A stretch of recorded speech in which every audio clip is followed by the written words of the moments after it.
We're now in week 2 of the legislative session. House Bill 76 is a Utah bill focused on large data centers, including those that power AI. It doesn't limit AI growth, but it does require data center operators to plan ahead and report how much water they'll use so the state can better manage water as AI infrastructure expands.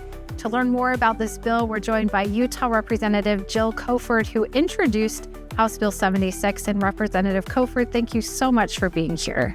Thank you, Stacey, for taking the time and for reaching out about this really important policy. I appreciate it. Thank you. Well, to start things off, for those who haven't read the bill, what does House Bill 76 actually do, and why is it important in this moment? So the bill is really straightforward. It's really, I think, a light touch in terms of it is not a heavy regulatory burden, and that was a prime motivator in terms of what we were looking for in the bill. This is about reporting and transparency.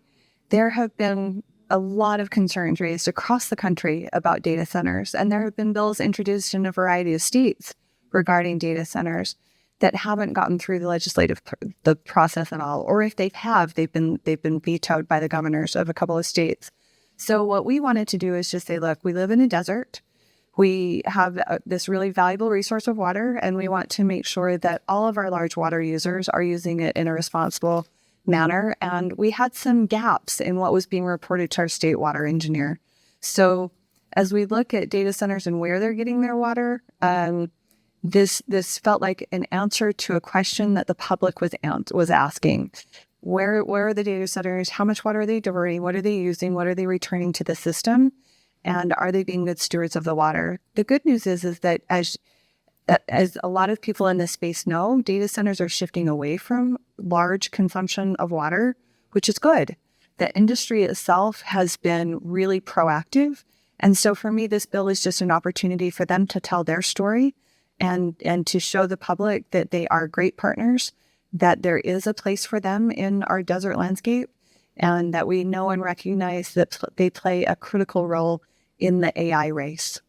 And I know along with that, the proposed gigasite project in Delta is building a new kind of data center that is what you mentioned won't be using more water than the average household. And so it sounds like you're working to try to encourage other AI developers to continue that sort of process.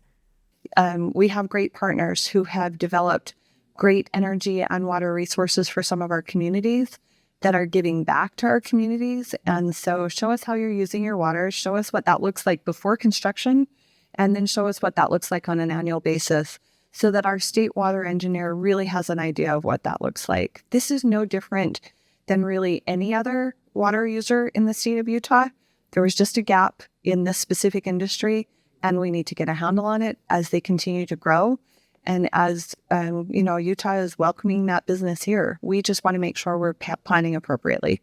Got it. And when you talk with AI or data center companies, what water concern seems to come up first? Well, really, it's what you've mentioned already, Stacey, that they're moving away from being large water consumers, but there's a balance there. So once they move away from water, then they're tapping into usually air-cooled, maybe a glycol system. So there can be a trade-off between power and the energy consumption and the water use. So really, we want to make sure that we're planning for both of those critical natural resources, that we're planning appropriately for the energy use. And there was a lot of work done in the 2025 session on that. We didn't work really specifically on reporting and use in the water space. So that's what this bill is aiming to get at. And if this works the way you hope, what does it change for Utah as AI keeps growing here? I don't know that it necessarily changes anything. It just allows us to have more information and to plan in an appropriate manner. If we have a large consumer that's planning to come in the Great Salt Lake Basin, that will give us some opportunities to say, is this the proper use of our water? Does it make more sense for this to be in another basin? I just really think this is about transparency for the public. It's about reporting and transparency to our state water engineer, who ultimately is in charge of the water in the state.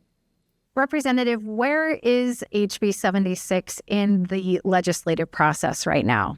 Well, the great news is it's passed 2 committee hearings with unanimous approval from the House of Representatives. It's now on the 3rd reading calendar. I'm anticipating that we'll have great support when we vote on it. I think it's up in about 3 bills, so that should be tomorrow. And then it will head over to the Senate. And at this point, if people are interested and they have questions, they can always reach out to me, but call your senators. We need their support to get this through and over the finish line. Representative Coford, thank you for sharing your expertise with us, and we'll keep in touch with you as this bill continues to move through the House. I appreciate your time. Thank you so much, Stacey. Have a great day.